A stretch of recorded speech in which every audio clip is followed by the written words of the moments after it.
السلام علیکم students, mister art کے یوٹیوب چینل کے ساتھ میں ہوں نوید الحسن۔ پاکستان افیئر کے لیکچر سیریز میں یہ ہمارا آج 7واں لیکچر ہوگا، جس میں ہم خلافت موومنٹ، دہلی پرپوزل اور دا سائمن کمیشن کو ڈسکس کریں گے۔ ہم نے اپنے پریویس لیکچر میں ورلڈ وار 1 کے بارے میں بات کی تھی، جو کہ 1914 سے لے کر 1918 تک جاری رہی۔ ورلڈ وار 1 میں برصغیر کے لوگوں خصوصاً مسلمانوں نے اس شرط پر برٹن کا ساتھ دیا کہ جب برٹن یہ جنگ جیتیں گے تو یہ مسلمانوں کی جو آخری سب سے بڑی امپائر تھی آٹومن امپائر، اس کو ختم نہیں کریں گے، اس کو نہیں توڑیں گے۔ لیکن جو ہی جنگ ختم ہوتی ہے 1918 میں، تو برٹن جو مسلمانوں کی تمام جو ڈیمانڈز تھیں ان کو ماننے سے انکار کر دیتا ہے۔ آٹومن امپائر نے چونکہ جرمنی کا ساتھ دیا تھا ورلڈ وار 1 میں اور جرمنی یہ جنگ ہار گیا، تو برٹن نے کیا کیا کہ جنگ جیتنے کے بعد سب سے پہلے اس نے آٹومن امپائر کو توڑ دیا۔ آٹومن امپائر ٹوٹنے سے مسلمانوں کے جو جذبات تھے وہ مجروح ہوئے اور ان کو بڑا غصہ آیا کہ نہیں، ایسا تو نہیں ہونا چاہیے، ہم نے جو ڈیمانڈز رکھی تھیں، ہم نے قربانیاں دی آپ کے لیے ورلڈ وار 1 میں، تو ان کا بدلہ آپ ہمیں یہ دے رہے ہیں کہ آپ نے آٹومن امپائر کو ہی توڑ دیا۔ تو مسلمانوں نے ڈس ہارٹ ہو کے خلافت موومنٹ شروع کر دی۔ خلافت موومنٹ میں مسلمانوں نے برصغیر کو چھوڑنا شروع کر دیا، انہوں نے یہاں سے ہجرت کرنا شروع کر دیا۔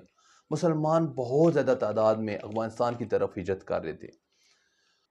اس دور میں بھارت کا جو شہر تھا امرتسر، وہ سیاست کا گڑھ تھا۔ مسلمانوں کے تمام لیڈروں نے 1918 میں ایک کانفرنس منعقد کی امرتسر میں، جس میں انہوں نے برٹن کے سامنے ڈیمانڈز رکھی کہ آٹومن امپائر کو نہ توڑا جائے، لیکن برٹن نے تمام تر جو ان کی ڈیمانڈز تھیں ان کو ماننے سے انکار کر دیا، اور برٹن نے 1920 میں ترکی کو توڑ کر رکھ دیا۔ تو اس دوران بظاہر for the first time and for the last time ہندوؤں نے مسلمانوں کا ساتھ دیتے ہوئے نان کوآپریشن موومنٹ کا آغاز کیا، جس کے بانی یا جن کے لیڈر تھے گاندھی اس کو لیڈ کر رہے تھے۔ نان کوآپریشن موومنٹ میں برطانیہ کی جو پروڈکٹس تھیں ان کا بائیکاٹ کیا گیا۔ انگریزوں نے جو برصغیر کے لوگوں کو ٹائٹلز دیے تھے وہ ان کو واپس کر دیے۔ اس طرح تعلیمی اداروں اور عدالتوں کا بائیکاٹ کیا گیا، اور حتیٰ کہ گورنمنٹ جو جابز تھیں ان کا بھی بائیکاٹ کر دیا گیا۔ دوسری طرف برصغیر میں مسلمانوں نے خلافت موومنٹ شروع کر دی تھی۔ مسلمانوں کے جو سینئر علماء تھے انہوں نے برصغیر کو دارالحرب قرار دیا گیا۔ دارالحرب کا مطلب ہوتا ہے کہ ایسی جگہ ہے جہاں پہ مسلمانوں کو عبادت کے لیے یا رہنے کے لیے کھلی آزادی حاصل نہ ہو۔ تو ان کا یہ بیان سن کر تمام مسلمانوں نے افغانستان کی طرف ہجرت کرنا شروع کر دیا۔ لیکن ایک ٹائم آیا کہ افغانستان کی حکومت نے جو یہ بارڈر تھا پاکستان کے ساتھ، اس کو بند کر دیا کہ اب ہمارے پاس کیپیسٹی نہیں رہی مزید مہاجرین کو برداشت کرنے کی، تو آپ وہیں پر رہیں یا کسی اور ملک میں ہجرت کر جائیں۔ تو اس کا مسلمانوں کو بہت بڑا نقصان ہوا، کیونکہ مسلمانوں نے یہاں پر جو ان کے گھر تھے، زمینیں تھیں، جو مال مویشی سارا کچھ تھا، وہ بہت ہی سستے داموں ہندوؤں کو بیچ کر روانہ ہو رہے تھے یہاں پہ، اور ہندوؤں نے اس کا بہت زیادہ فائدہ اٹھایا۔ اسی وجہ سے ہندوؤں کی اراضی، ان کا جو ہے نا مال مویشی، وہ ہر چیز بہت زیادہ تعداد میں بڑھنے لگے، اور مسلمان یہاں سے جب ہجرت کر رہے تھے تو کہتے ہیں کہ یہ جو پشاور والا روڈ ہے، یہاں پہ لاشوں کے انبار بچھے ہوئے تھے، بیچارے جو در بدر تھے، جن کے پاس کھانے پینے کو کچھ نہیں تھا۔ تو مسلمان بہت زیادہ خستہ حالی کا شکار تھے۔ تو اس طرح برصغیر میں خلافت موومنٹ اپنے زور و شور پہ تھی۔ اور یہ لوگ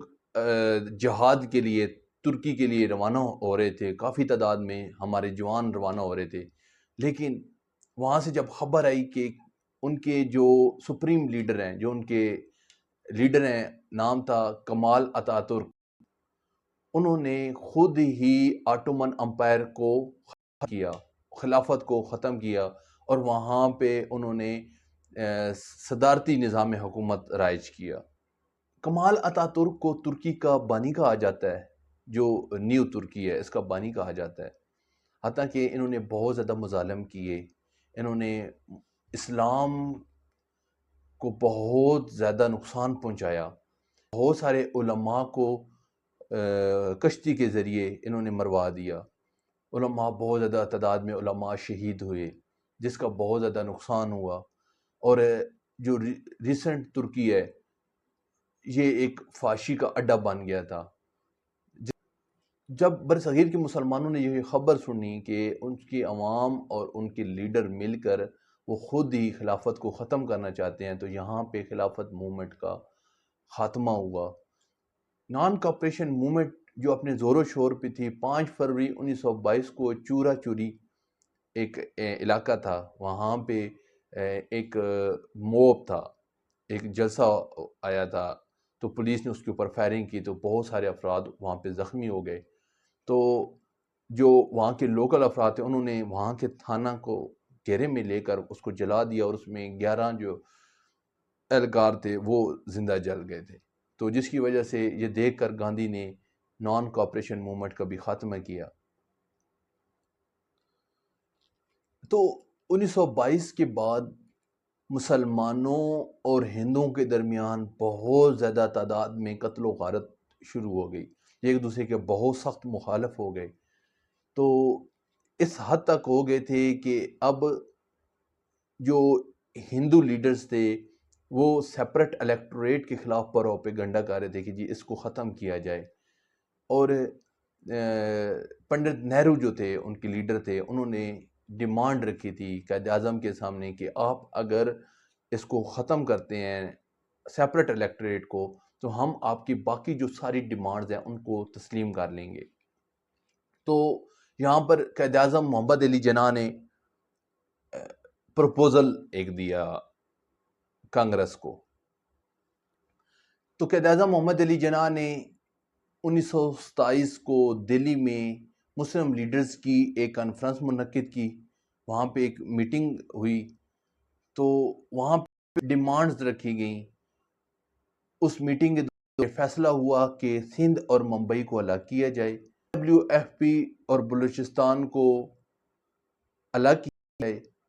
اور 1/3 ریپریزنٹیشن دی جائے مسلمانوں کو ان سینٹرل لیجسلیشن،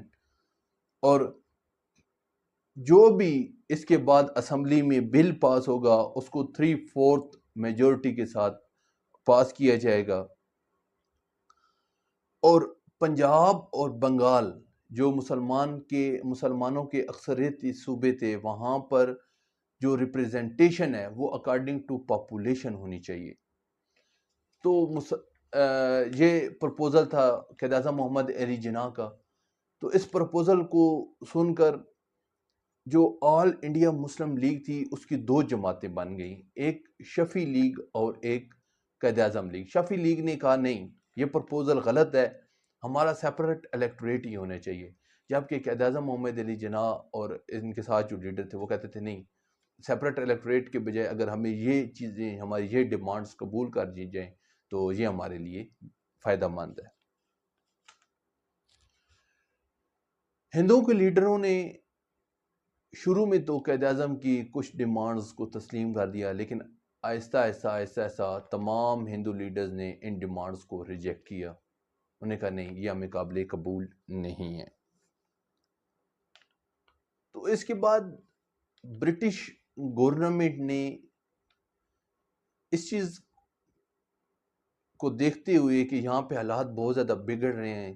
یہاں پہ کچھ نئی چیزیں لانے کے لیے دا سائمن کمیشن کو تشکیل دیا۔ دا سائمن کمیشن میں انگریزوں کے ممبر تھے، جس میں برصغیر کا کوئی ممبر بھی نہیں تھا۔ دا سائمن کمیشن کے جو چیئرمین تھے سر جوہن سائمن، ان کو secretary of state of India کے تعاون سے یہاں پر بھیجا گیا۔ 1928 اور 1929 میں انہوں نے یہاں کا وزٹ کیا، تو یہاں پہ اس حد تک ان کے خلاف نعرے لگائے گئے، ان کے خلاف جلوس نکلے کہ یہاں پہ دا Simon go back, Simon go back, ہر طرف یہ بینرز لگے ہوئے تھے۔ سائمن کمیشن کو یہاں پہ کوئی خاص پذیرائی حاصل نہ ہوئی، تو جو ہی سائمن کمیشن پھر واپس جاتا ہے تو وہاں پہ اس نے 1930 میں ایک رپورٹ نشر کی۔ اس رپورٹ کے تحت جو اختیارات تھے وہ پروونس کو شفٹ کرنے کے لیے احکامات دیے گئے کہ جو پروونس ہیں وہاں پہ وہ جو پروونس ہیں وہ پاور میں ہوں گے، اور فیڈرل گورنمنٹ کا حکم دیا گیا کہ یہاں پہ فیڈرل گورنمنٹ ہوگی، اور کانسٹیٹیوشن بنانے کے لیے جلد از جلد کچھ لائحہ عمل تیار کرنے کے لیے احکامات دیے گئے۔ سندھ اور اڑیسہ کو سیپریٹ کیا گیا،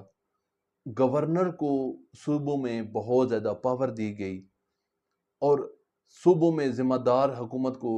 رائج کرنے سے متعلق احکامات دیے گئے۔ سائمن کمیشن کے بعد کیا ہوا، اس کے بعد مسلمانوں کا ریئیکشن کیا تھا، ہندوؤں کا ریئیکشن کیا تھا، وہ ہم اپنے اگلے لیکچر میں انشاءاللہ ڈسکس کریں گے۔ آج کے لیے اتنا ہی، تھینک یو، اللہ حافظ۔